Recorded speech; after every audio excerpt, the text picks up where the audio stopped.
Buenas tardes, mi nombre es Marcela Gutiérrez y en este video explicaré el fenómeno de transculturación en Pedro Páramo de Juan Rulfo. La obra narra el viaje de Juan Preciado a Comala en busca de su padre, un tal Pedro Páramo. La novela nos interna en las calles de un pueblo desértico, vacío de vida, pero habitado por muertos, entre los cuales también está Juan Preciado.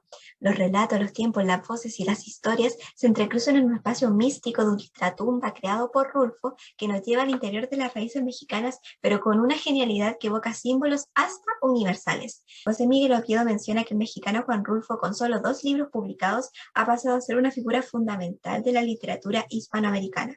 En Rulfo, temas mexicanos recurrentes de su tiempo, como lo eran el feudalismo, el campesino víctima o las sangrientas revoluciones, dan un giro decisivo en el que se someten a una ficcionalización. Busco demostrar la originalidad de esta obra, defendiendo la tesis de que Pedro Páramo es una novela completamente transcultural. La transculturación es una dinámica cultural en la que los elementos como normas, creencias, costumbres se van integrando, dando como resultado un sistema cultural reestructurado y equilibrado. Veremos, por lo tanto, la obra Pedro Páramo como un proceso cultural que es original, porque logra impulsar una narrativa transcultural en Hispanoamérica, a través de, como indica Oviedo, la representación de una realidad cuyas fronteras con la imaginación popular se han borrado y confundido casi por completo. En Pedro Páramo existe transculturación en su lengua. Al hablar de lengua me refiero concretamente al registro lingüístico discursivo que sostiene la novela. La lengua se considera transcultural en la obra porque no presenta conflicto ni discriminación al integrar el código oral al código escrito. Lo anterior queda demostrado en diferentes pasajes de la historia. Lo oral se integra a lo escrito, por ejemplo, en el uso de onomatopeyas. Una bandada de cuerpos pasó cruzando el cielo vacío haciendo par, par, par, o en la inclusión de dichos coloquiales del habla tradicional mexicana. Pues ya dijo don Fulgor, a usted ni siquiera le menoscabe lo hombre que es, pero me lleva la rejodida con ese hijo de la rechintola de su patrón.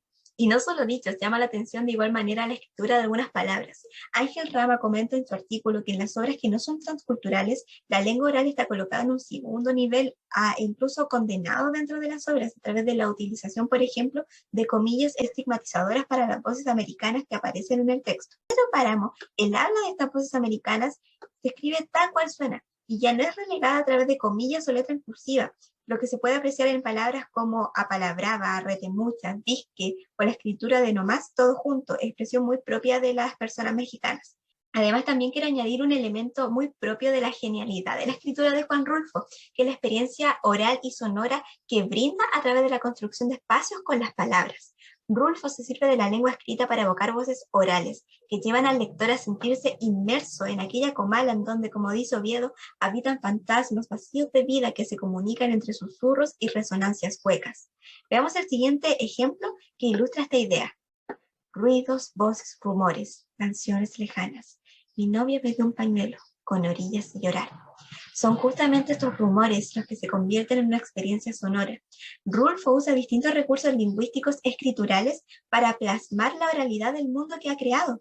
Es decir, lleva la integración de la oralidad en la escritura a otro nivel, algo completamente transcultural. Deseo añadir otro rasgo de la escritura rulfiana de Pedro Páramo, que es su poeticidad. Mari Rodríguez destaca que el arte narrativo de Juan Rulfo se inserta en una visión del mundo manifiestamente trágica, en donde existe un dualismo vital irreconciliable. Por un lado, violencia, odio, crueldad, y por otro, ternura, ensueño, necesidad, amor. Vemos que la obra está atravesada por un relato duro y conciso, que contradictoriamente se entrelaza con una lengua poética que describe con belleza la nostalgia de sus habitantes. Ejemplos de esto hay muchos, pero remitiré a un extracto en específico, parte de la conversación de Damiana Cisneros. Este pueblo está lleno de ecos, tal parece que estuvieran encerrados en el hueco de las paredes o debajo de las piedras. Cuando caminas sientes que te van pisando los pasos, oyes crujidos, risas, unas risas ya muy viejas, como cansadas de reír, y voces ya desgastadas por el uso. Todo eso oyes. Pienso que llegará el día en que estos sonidos se apaguen.